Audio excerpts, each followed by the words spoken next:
Hello दोस्तों, इस film के शुरुआत में हमें कुछ लोगों को पानी में एक अजीब शार्क को पकड़ते हुए दिखाया जाता है जो साधारण शार्क से कहीं ज्यादा खतरनाक होता है। फिर हमें दिखाया जाता है एक मिंग नाम के एक इंसान को जो शार्क से कुछ लोगों को बचाता है, लेकिन वहां पर एक शार्क हमला कर देता है। इस कारण मिंग घायल हो जाता है। अब इसी वक्त वहां पर डॉक्टर जेसिका आती है जो कि मिंग से कहती है, तुम तैयार हो जाओ, हम लोग वहां पहुंचने वाले हैं। फिर मिंग दवाई लेता है और तैयार हो जाता है। फिर यह लोग वाटर पार्क के इन्वेस्टर और ऑनर से मिलते हैं जिनका नाम किम होता है। किम इन दोनों को वाटर पार्क को देखने के लिए भेजता है। फिर सभी लोग गाइड के साथ वाटर पार्क के अंदर जाते हैं। गाइड इन लोगों को वाटर पार्क घुमाता है, वाटर पार्क के बारे में सभी बातें उन लोगों को बताता है। फिर यहाँ से आगे जाने पर गाइड उन लोगों को एक व्हाइट शार्क के बारे में बताता है जो कि बहुत अजीब होता है। तभी उसे व्हाइट शार्क के पास जियान आती है जो कि उस व्हाइट शार्क का देखभाल करती है। फिर सभी लोग लैब में जाते हैं। यहाँ पर डॉक्टर जेसिका की मुलाकात डॉक्टर फ्रैंक से होती है। उन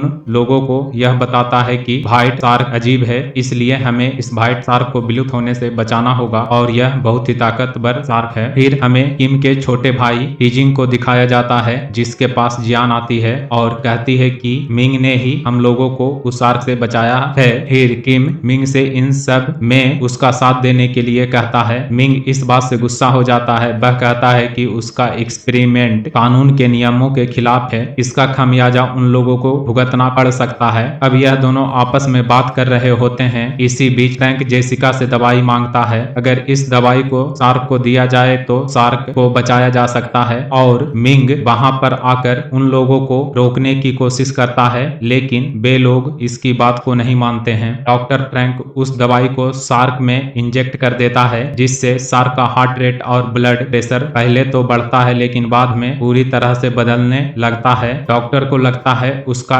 एक्सपेरिमेंट कामयाब हो चुका है और इस शार्क को बचा सकते हैं। शार्क पूरी तरह से बदल चुका है जिस वजह से किम काफी खुश होता है। उसका नाम ब्लड शार्क रखा जाता है। अब किम फ्रैंक को उस शार्क को खाना खिलाने के लिए कहता है। फिर उस शार्क को पानी में छोड़ दिया जाता है। ब्लड शार्क दूसरे शार्क से लड़ाई करने लगता है और यह देखकर ब्लड शार्क को दूसरे टैंक में भेज देता है और यह देखकर मिंग समझ जाता है कि इन लोगों ने गलती कर दी है। अब बहुत देर हो चुका है। ब्लड शार्क टैंक को पानी में घसीट लेता है। ब्लड शार्क ग्लास पर हमला करता है जिस वजह से ग्लास टूट जाता है और उस जगह पर पानी भर जाता है। शार्क से बचने के लिए सभी लोग वहां से भागते हैं। तभी शार्क जेसिका पर हमला कर देता है, लेकिन एक बॉक्स को शार्क के मुंह में फंसाकर जेसिका को बचा लेता है। सभी लोग शार्क से बचने के लिए लिफ्ट में चले जाते हैं। शार्क बार बार उस लिफ्ट को टक्कर मारता है। सभी लोग किसी तरह से ऊपर के फ्लोर पर पहुंच जाते हैं। फिर मिंग किम से कहता है कि शार्क ने जानबूझकर ऐसा किया है ताकि हम उसके लिए बाहर का रास्ता खोल दें और वह खुले समंदर में चला जाए और वहां पर और भी लोगों को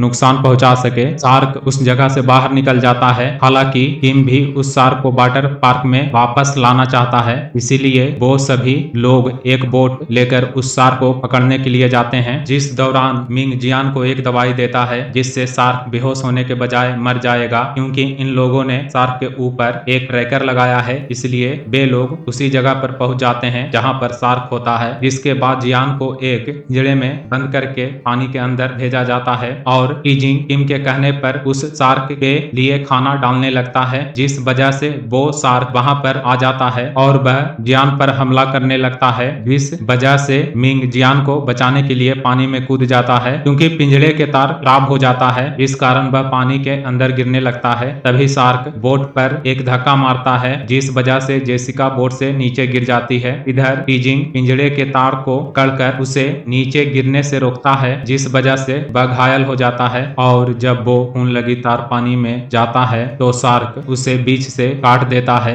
इधर जेसिका को डूबता देख मिंग उसे बचाने लगता है। इधर जियान पिंजरे से बाहर आता है और किसी तरह से सभी लोग बोट पर आ जाते हैं। अब टीजिंग और मिंग साथ में उस शार्क को मारने के लिए जाते हैं। उनके जाते ही शार्क किम को पानी में गिराकर उस पर हमला कर देता है और किम को खतरे में देखकर टीजिंग उसे बचाने आता है। तभी वो शार्क टीजिंग की तरफ आता है। यह देखकर किम शार्क पर हमला कर देता है, लेकिन शार्क किम को मार देता है। अब ये लोग बोट पर वापस आ जाते हैं, इसीलिए अब यह लोग एक दवाई लेकर शार्क को मारने के लिए जाते जाते हैं। इस दौरान टीजिंग उस दवाई को लेकर पानी में कूदता है, लेकिन जियान उसके पीछे पानी में जाता है और वो उस दवाई को ले लेता है और उसे बोट पर जाने के लिए कहता है। उसी दौरान हम जेसिका को देखते हैं जो कि पहले से बेहतर हो चुकी है। वो मिंग से शार्क को खत्म करने के लिए कहती है, इसीलिए ये देकर मिंग पानी में जाता है। वहां वो बहुत ही चालाकी से ब्लड शार्क को दवाई दे देता है। उसके बाद वहां पर बहुत सारे शार्क आ जाते हैं और सभी शार्क मिलकर ब्लड शार्क पर हमला कर देते हैं और उसे मार देते हैं। जिसके कुछ दिनों के बाद हम मिंग और जियान को साथ में देखते हैं। वह लोग खुश होते हैं। इसी के साथ यह फिल्म खत्म होता है। दोस्तों वीडियो अच्छा लगा हो तो चैनल को सब्सक्राइब कर दें। थैंक यू दोस्तों।